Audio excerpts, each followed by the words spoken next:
Hello guys, dear students.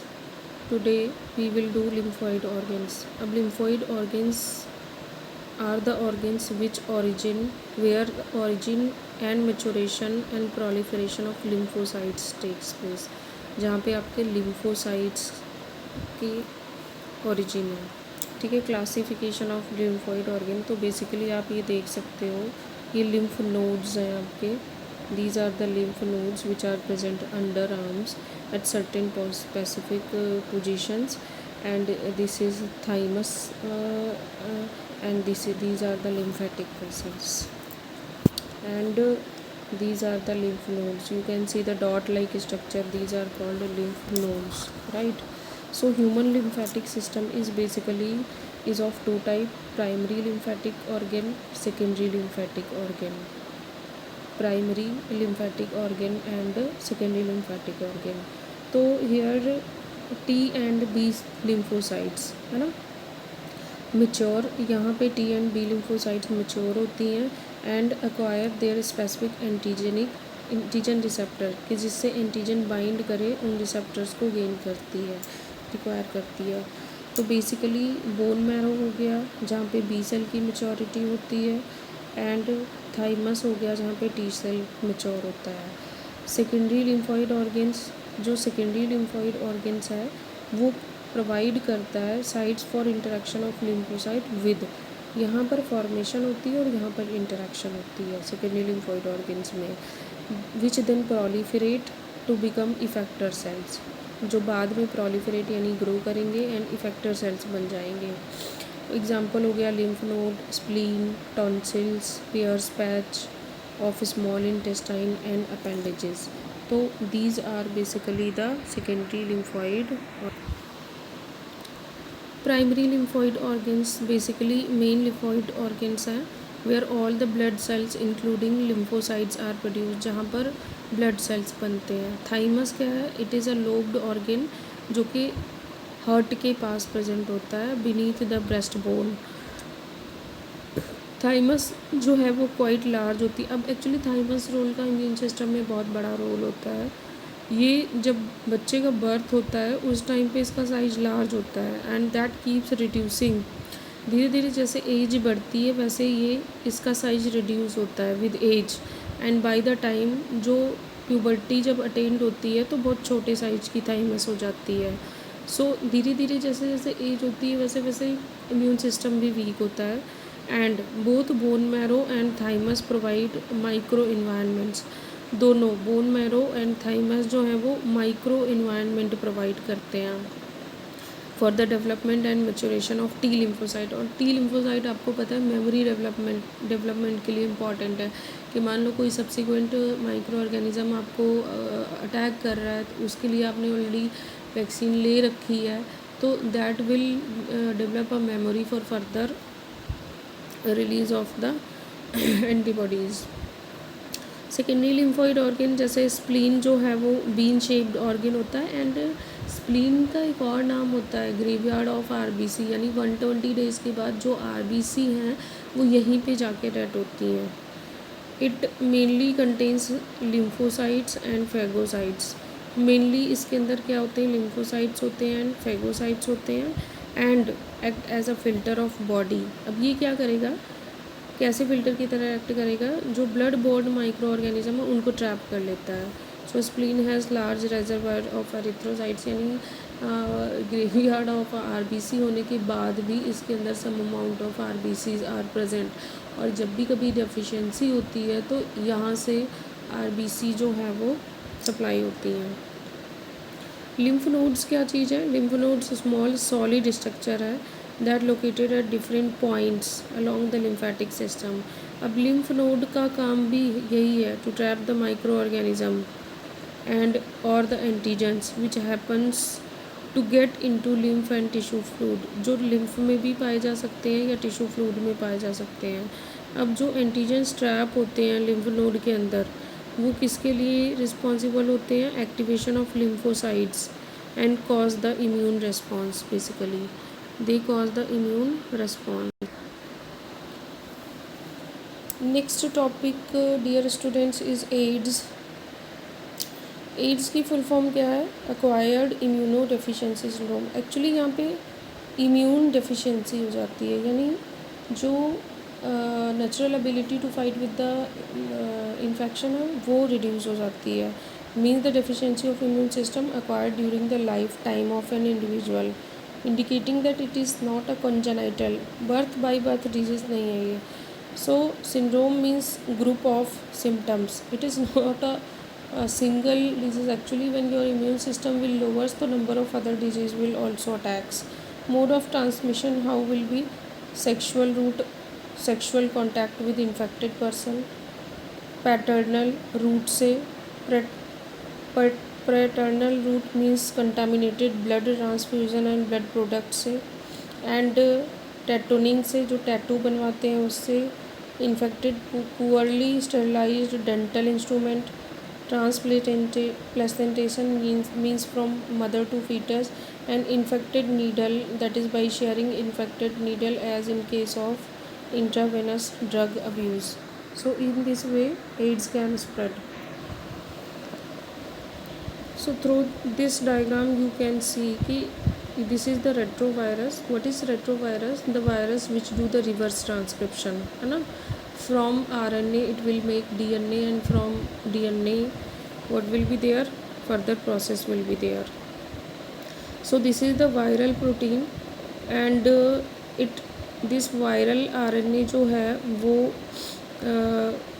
Normal animal cell को infect करेगा. This is the cell, and ये this is the nucleus inside that one. So the viral RNA will enter into the cell, right? This DNA now it will produce, क्या produce करेगा?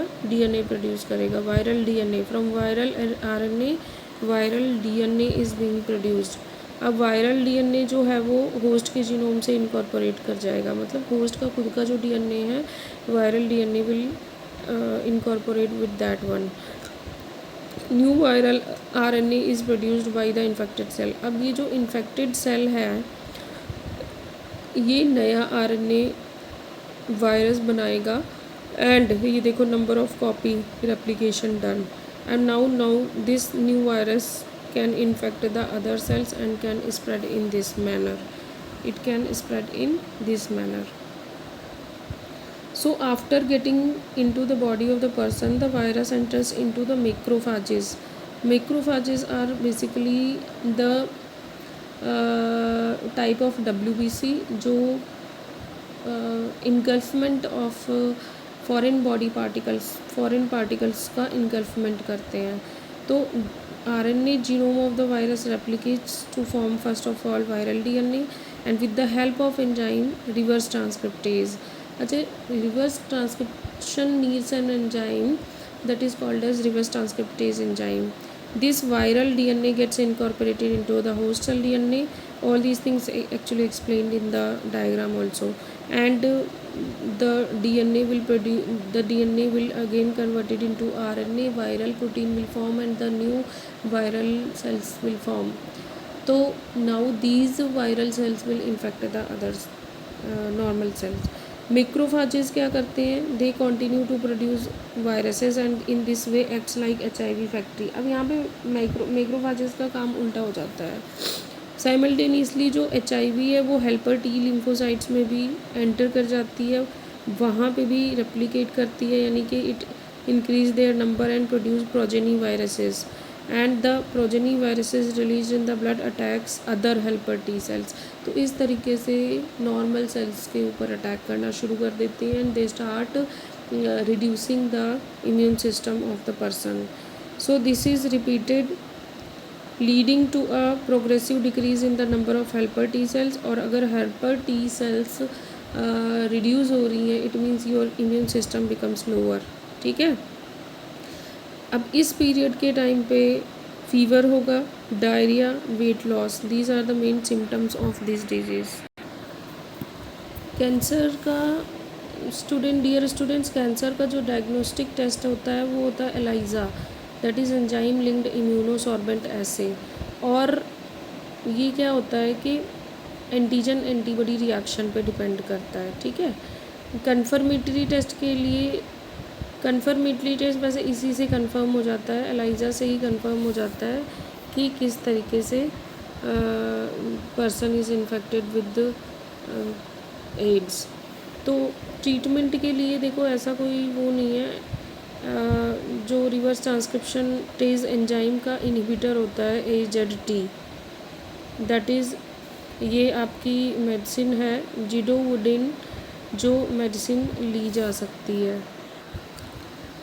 Next topic is cancer. तो हमारी body में cell growth and differentiation जो है होती रहती है, और ये highly controlled and regulated process है, ठीक है।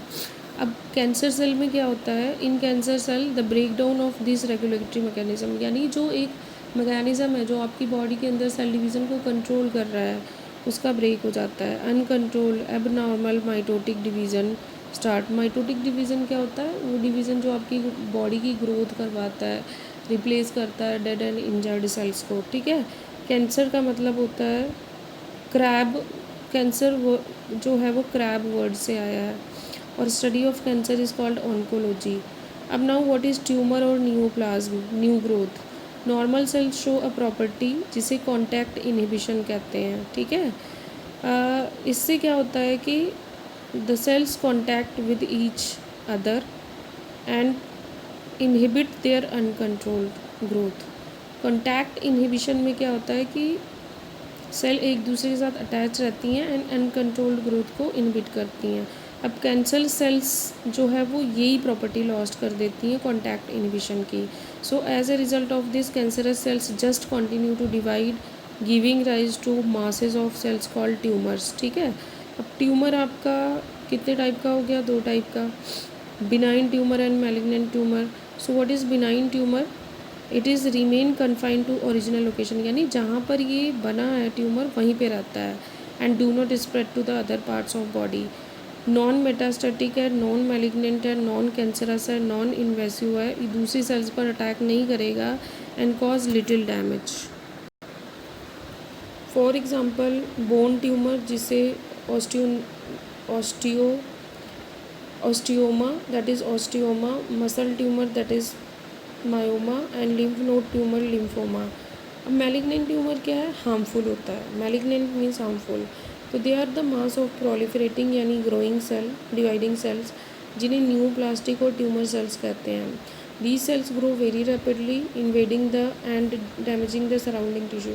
अब ये क्या करते हैं, सराउंडिंग नॉर्मल टिश्यू के ऊपर अटैक करते हैं, एक्टिवली डिवाइड करते हैं एंड ग्रो करते हैं, and they also starve the normal cell by competing with vital nutrients. Competition भी करते हैं, नॉर्मल सेल्स के साथ कॉम्पिटिशन करते हैं, किसके लिए, न्यूट्रिशन लेने के लिए। अब अब कई बार ऐसा होता है कि ये जो ट्यूमर सेल्स हैं, इन्हीं से सेल्स टूट टूट के निकलती रहती हैं। Slot from such tumour reach distant sites, दूर दूर तक चले जाएंगे with the blood, and what ever they get, जहाँ पे भी ये रुक गए वहीं पे they start forming the new tumour. So this process called metastasis, जो कि आपके जो बिनाइन ट्यूमर है वो नहीं शो करते हैं, ये वाली प्रॉपर्टी बिनाइन ट्यूमर नहीं शो करते, ठीक है। Most feared property of malignant, most feared का मतलब बहुत ही एक टाइप की डरावनी सिचुएशन होती है इस केस में। एंड कैंसर सेल्स में क्या नहीं होता बेटा, कॉन्टैक्ट इनहिबिशन प्रॉपर्टी लॉस्ट कर देती है। There is no contact inhibition phenomenon जो कि नॉर्मल सेल्स कॉज करती हैं। Now what is the cause of cancer. Normal cells जो है वो कैंसरस न्यूप्लास्टिक सेल्स में कन्वर्ट हो जाती हैं बाय फिजिकल, केमिकल और बायोलॉजिकल एजेंट्स। अब इन एजेंट्स को कार्सिनोजेंस बोलते हैं। These agents are called carcinogens, यानी carcinogens are the factor or are the substance which cause the normal cell to convert into cancerous cell। अब depending on their mode of action कैसे हो रहा है, carcinogens जो हैं वो फॉलोइंग कैटेगरी में आ सकते हैं, जैसे कि पहले के आयोनाइजिंग रेडिएशंस, केमिकल कार्सिनोजेंस, या कुछ वायरसेस होते हैं cancer causing, and several gases are also there which are cancer causing. तो सबसे पहले X rays and gamma rays जो कि नॉन आयोनाइजिंग रेडिएशंस है, like UV ultraviolet radiations, right? UV means ultraviolet radiations that cause the DNA damaging, क्या cause करते हैं, DNA damaging leading to neoplastic transformation, यानी ट्यूमर सेल्स बना सकते हैं। केमिकल कार्सिनोजेंस में टोबैको स्मोक से कैंसर हो सकता है। Major cause of lung cancer, ये क्या करेगा, लंग कैंसर करेगा। एंड कैंसर कॉजिंग वायरसेस में क्या होते हैं, ये ऑन्कोजेनिक वायरसेस होते हैं जिन्हें वायरल ऑन्कोजीन बोलते हैं, ये भी एसोसिएटेड होते हैं ऑन्कोजेनिक ट्रांसफॉर्मेशन में। कुछ जीन्स भी होती हैं जिन्हें सी ऑन्क कहते हैं, सेलुलर ऑन्कोजीन और प्रोटो ऑन्कोजीन, ये भी नॉर्मल सेल्स को ये आइडेंटिफाई तो होती हैं normal cell, when activated under certain condition can lead to the oncogenic transformation of cell, जो कर सकते हैं, है ना। अब कैंसर डिटेक्शन में मेन बायोप्सी कर सकते हैं, ब्लड एग्जामिनेशन कर सकते हैं, blood examination can be there, detection of normal cells और कैंसरस सेल्स का ब्लड में डिटेक्ट करेंगे, ठीक है। प्लस बायोप्सी कर सकते हैं, कैंसरस टिश्यू का एग्जामिनेशन, एंड ये जो है ये पैथोलॉजी लैब्स में होती है, हिस्टोपैथोलॉजिकल स्टडीज़। रेडियोग्राफी यूज़ कर सकते हैं, X rays, computed tomography and MRI, magnetic resonance imaging कर सकते हैं, very useful to detect the cancers, ठीक है। सो इस तरीके से इनको डिटेक्ट कर सकते हैं।